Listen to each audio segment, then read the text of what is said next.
Viewers अस्सलाम वालेकुम। Budget 2022-23 की अनाउंसमेंट के बाद रियल एस्टेट सेक्टर को जैसे सांप ही सूंघ गया। रियल एस्टेट सेक्टर के ऊपर बड़ा दबाव आना शुरू हो गया, चाहे DHA सिटी कराची हो, बैरिया टाउन कराची हो, कराची में दीगर कई सोसाइटीज़ इस वक्त कई डिस्टर्बेंस का शिकार हैं। कई वो लोग जो इस वक्त बाइंग करना चाह रहे थे और ये सोच रहे थे कि जैसे ही बजट अनाउंस होगा नई बाइंग की तरफ जाएंगे। कई वो लोग थे जो सेलिंग का सोच रहे थे और उन्होंने कहा कि ठीक है, थोड़ी सी करेक्शन भी होगी तो हम अपनी प्रॉपर्टी को सेल कर देंगे।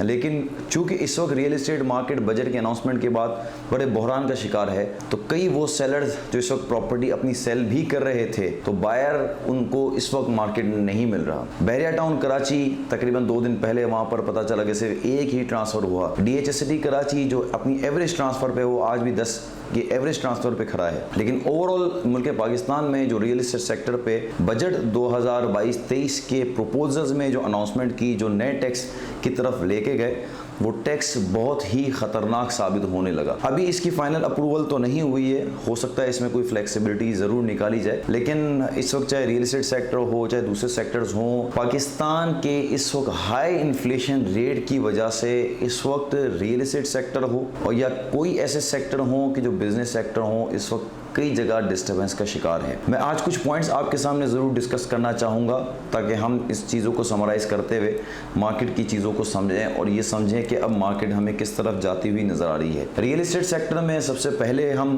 बात ये करेंगे कि रियल एस्टेट सेक्टर क्यों ज़्यादा दबाव को शिकार है। तो सबसे बड़ी उसकी वजह अगर हम देखें ना तो वो है इंटरेस्ट रेट। पाकिस्तान में इस वक्त इंटरेस्ट रेट 14.25% का रेट दे दिया गया है और अगर बैंक इंटरेस्ट देता है तो कई वो लोग जो प्रॉपर्टी में पैसा लगा के वहाँ से अर्न करते थे, जिससे टैक्स जनरेट होकर गवर्नमेंट उससे कमाता था। लेकिन उस वक्त जो इंटरेस्ट रेट था वो तकरीबन 6% भी था, 6.5% भी था।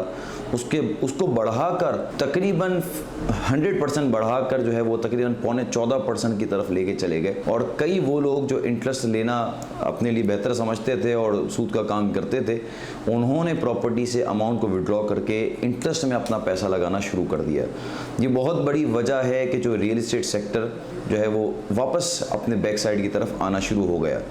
मज़ीद आगे बढ़ें तो जैसे मैंने आपको बजट का बताया, तो बजट के जो नए टैक्सेस थे जिसमें फेडरल बोर्ड ऑफ रेवेन्यू के ऊपर जो टैक्स यानी उनकी वैल्यूज़ के ऊपर जो टैक्स लगाना शुरू किया गया, तो जो 1% टैक्स था उसको 2% किया, जो 2% था उसको 5% किया, फिर गेन टैक्स के रेशो को वो बढ़ा दिया गया, फिर गेन टैक्स के जो टाइम पीरियड 4 साल थे वो बढ़ा दिया गया, फिर डीम्ड प्रॉपर्टी टैक्स जो कि रेंटल प्रॉपर्टी कंसिडर करते वो टैक्स लगाया गया, जो कि 2.5 करोड़ रुपए से ऊपर की प्रॉपर्टी के ऊपर लगाया जाता है। वो टैक्स बहुत भारी साबित हो रहा है। यानी कोशिश ये की जा रही है कि रियल एस्टेट सेक्टर से ज्यादा अर्न किया जाए। हमारी गवर्नमेंट के जो हुक्म हैं वो ये कहते हैं कि इस वक्त हम गरीब तबके के ऊपर टैक्स नहीं लगा सकते, इसलिए हम वो प्रॉपर्टी होल्डर या वो लैंडलॉर्ड्स उनके ऊपर टैक्स लगा रहे हैं कि वो प्रॉपर्टी के ऊपर टैक्स दें और मुल्क के साथ कोऑपरेट करें ताकि मुल्क जो है वो स्टेबिलिटी की तरफ जाए। तो बात दरअसल ये है कि अगर ये टैक्स प्रॉपर्टी के ऊपर लगता है तो इससे अल्टीमेटली बहुत सारे सेक्टर्स डिस्टर्ब होते हैं। बहुत सारे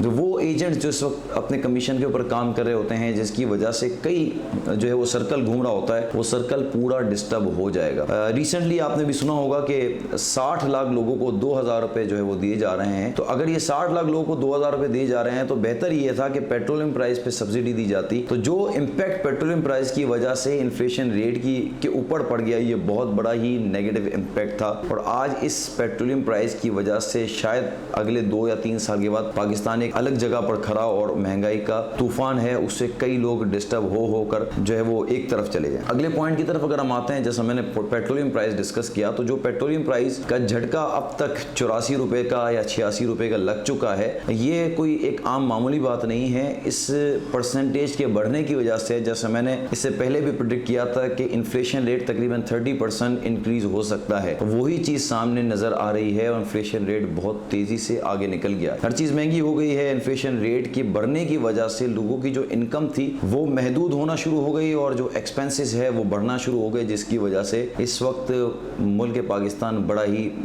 डिफरेंट कंडीशन में खड़ा हुआ है। अच्छा, इसके बाद फिर एक और बहुत बड़ी वजह मैं ये समझता हूँ कि इस वक्त ओवरसीज इन्वेस्टर्स का का बड़ा ही लैक ऑफ इंटरेस्ट नजर आता है। जिस तरह इन्फ्लेशन रेट बढ़ा, जिस तरह डॉलर के प्राइस बढ़े, जिस तरह गवर्नमेंट चेंज हुई, गवर्नमेंट के नए डिसीजन हुए और प्रॉपर्टी के ऊपर टैक्सेस लगाए गए, उन तमाम वजूहात को देख के जो ओवरसीज अपनी कैलकुलेशन करके पाकिस्तान में प्रॉपर्टी को परचेज करता था, उसने भी अपने हाथ को रोका है। जो अमाउंट वो डॉलर की सूरत में भेजता था और जो कि रोशन डिजिटल अकाउंट के थ्रू वो पेमेंट करता था और अपनी ट्रांजेक्शन करता था, उन्होंने भी रोशन डिजिटल अकाउंट से कुछ अमाउंट विड्रॉ करना शुरू कर दिया है, जिसकी वजह से डॉलर भी डिस्टर्ब रहा और प्रॉपर्टी की परचेजिंग भी रुकी। इसके अलावा फिर कॉस्ट ऑफ कंस्ट्रक्शन बहुत ज्यादा हाई हो गई। 2 लाख प्लस का जो है वो टन सरिया हो गया, सीमेंट के बैग्स बढ़ गए। जो कॉस्ट ऑफ कंस्ट्रक्शन अगर कहीं 5,000 रुपए पर स्क्वायर फीट आती थी, अब वो तकरीबन 6,500 रुपए पर स्क्वायर फीट के ऊपर कॉस्ट ऑफ कंस्ट्रक्शन चली गई। इसका बहुत ही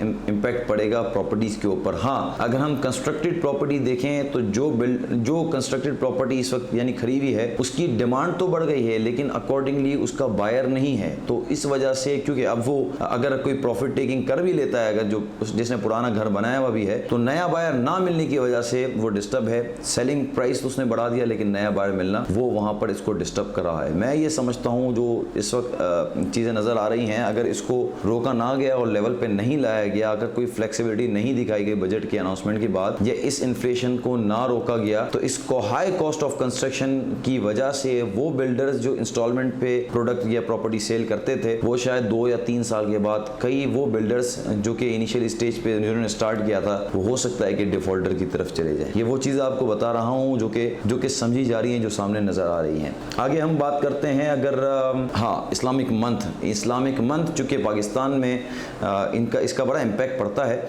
चूँकि हमारे यहाँ एक डिफरेंट मेंटालिटी है कि मुहर्रम और सफ़र के मंथ में जो है वो कोई भी काम ना किया जाए, प्रॉपर्टी को भी परचेज ना किया जाए, तो शरन तो इसका कोई कॉन्सेप्ट नहीं है, लेकिन मुहर्रम और सफ़र में यूजुअली प्रॉपर्टी की बाइंग सेलिंग नहीं होती, कम हो जाती है। मैं यही कह रहा था कि रबीउल नूर शरीफ के बाद रबीउल अव्वल, रबीउल सानी, जो कि मंथ ऑफ अक्टूबर नवंबर बनेगा, उसमें रियल एस्टेट की मार्केट फिर बढ़ सकती हैं। चूँकि वो रियल एस्टेट मार्केट बढ़ेंगी भी कहाँ, चूँकि इन्फ्लेशन रेट बहुत हाई हो गया। कई जगह इस वक्त प्रॉपर्टी की प्राइस जो है वो डिक्रीज़ हो गई हैं, 10% से लेकर 40% का डिक्लाइन आया है। तो जो सोसाइटीज़ वाली प्रॉपर्टीज़ हैं, जो छोटी प्रॉपर्टीज़ हैं, जो 2.5 करोड़ रुपए जो अमाउंट है उसे एग्जेम्प्ट हो रही हैं उसकी वजह से, तो उसकी वजह से जो सोसाइटीज़ जो चलेंगी वो सोसाइटीज़ ज़्यादा चल सकती हैं। हो सकता है 30% 40% का भी इंक्रीज़ आए, ये पॉसिबल है।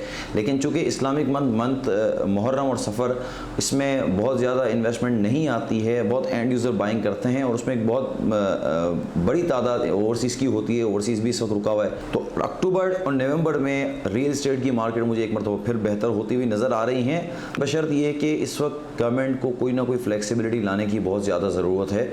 अगर फ्लेक्सिबिलिटी नहीं लाई तो बहुत ज़्यादा हम डिक्लाइन में चले जाएंगे। रियल एस्टेट सेक्टर को फिर बेहतर करने के लिए, उससे वापस टैक्स को जनरेट करने के लिए, अमाउंट को जनरेट करने के लिए कहीं ना कहीं फ्लेक्सिबिलिटी गवर्नमेंट को लाना बहुत ज़्यादा ज़रूरी होगी। आखिर में एक पॉइंट आपको मैं बताऊं, जो कि मैंने पॉइंट सुना था तो बड़ा ही मैं ताज्जुब में रह गया।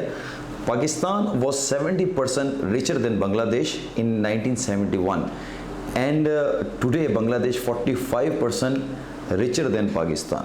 बांग्लादेश 1971 में जो जिस कंडीशन में था, आज और उस वक्त से और आज के वक्त में बहुत ज़्यादा फ़र्क आ गया है। पाकिस्तान को बहुत ज़्यादा बैक पे किया जा रहा है और होपफुली इंशाल्लाह अच्छे हालात फिर से एक मरतबा आएंगे। आप और हम मिलकर अपने मुल्क के लिए दुआ करें, अल्लाह पाक बेहतर करें मुल्क के लिए। होपफुली ये वीडियो आपके लिए बहुत ज़्यादा प्रोडक्टिव साबित होगी। नेक्स्ट वीडियो में फिर एक बार नई इन्फॉर्मेशन के साथ फिर मिलेंगे। अल्लाह हाफ़िज़।